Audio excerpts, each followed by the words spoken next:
తిరుమల కల్తీ నెయ్యి కేసులో సుప్రీంకోర్టు ఏర్పాటు చేసిన సీబీఐ సిట్ ఇచ్చిన నివేదిక ఆధారంగా పాలనాపరమైన చర్యలు తీసుకునేందుకు గాను చంద్రబాబు ప్రభుత్వం నియమించిన ఏకసభ్య కమిటీకి సుప్రీంకోర్టు గ్రీన్ సిగ్నల్ ఇచ్చింది. ఏకసభ్య కమిటీ విచారణపై జోక్యం చేసుకోవడానికి నిరాకరించింది. దీనిపై వివాదాస్పద రాజకీయ నేత సుబ్రహ్మణ్య స్వామి దాఖలు చేసిన పిటిషన్ను తోసిపుచ్చింది. సిట్ దర్యాప్తు, ప్రభుత్వ విచారణల మధ్య వైరుధ్యం లేదని ప్రధాన న్యాయమూర్తి జస్టిస్ సూర్యకాంత్ నేతృత్వంలోని ధర్మాసనం స్పష్టం చేసింది. సిట్ దర్యాప్తు పూర్తయిన నేపథ్యంలో ఏపీ ప్రభుత్వం చేపట్టిన పరిపాలనా పరమైన విచారణపై ఎటువంటి అభ్యంతరం లేదని తెలిపింది.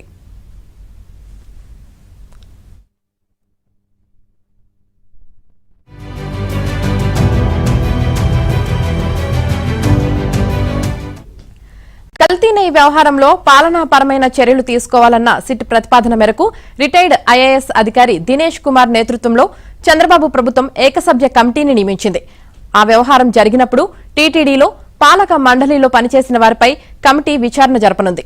అయితే కమిటీ విచారణను నిలిపివేయాలని కోరుతూ వివాదాస్పద రాజకీయ నేత సుబ్రహ్మణ్య స్వామి సుప్రీంకోర్టులో ఈ నెల 11న పిటిషన్ దాఖలు చేశారు.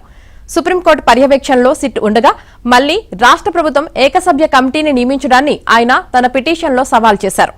అయితే పిటిషనర్ వాదనలతో ధర్మాసనం ఏకీభవించలేదు. ఇది ఉద్దేశపూర్వకంగా దాఖలు చేసిన పిటిషన్లా ఉంది అని సీజేఐ వ్యాఖ్యానించారు.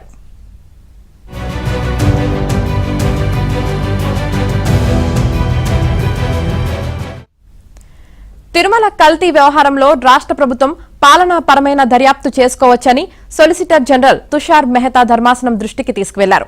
సీబీఐ మాన్యువల్ నిబంధనల ప్రకారం విచారణ సమయంలో నేరపూరిత అంశాలతో సంబంధం లేని పరిపాలనాపరమైన లోపాలు ఏవైనా బయటపడితే వాటిని సంబంధిత రాష్ట్ర ప్రభుత్వానికి తెలియజేయాల్సి ఉంటుంది. సిట్ కొన్ని పరిపాలనాపరమైన లోపాలను గుర్తించింది. వాటిపై తదుపరి సమీక్ష కోసమే రాష్ట్ర ప్రభుత్వం ప్రత్యేక కమిటీని ఏర్పాటు చేసింది. సిట్ కేవలం నేరపూరిత కోణంలో దర్యాప్తు చేసింది. ప్రభుత్వం నియమించిన కమిటీ పరిపాలనాపరమైన అంశాలను మాత్రమే పరిశీలిస్తోంది.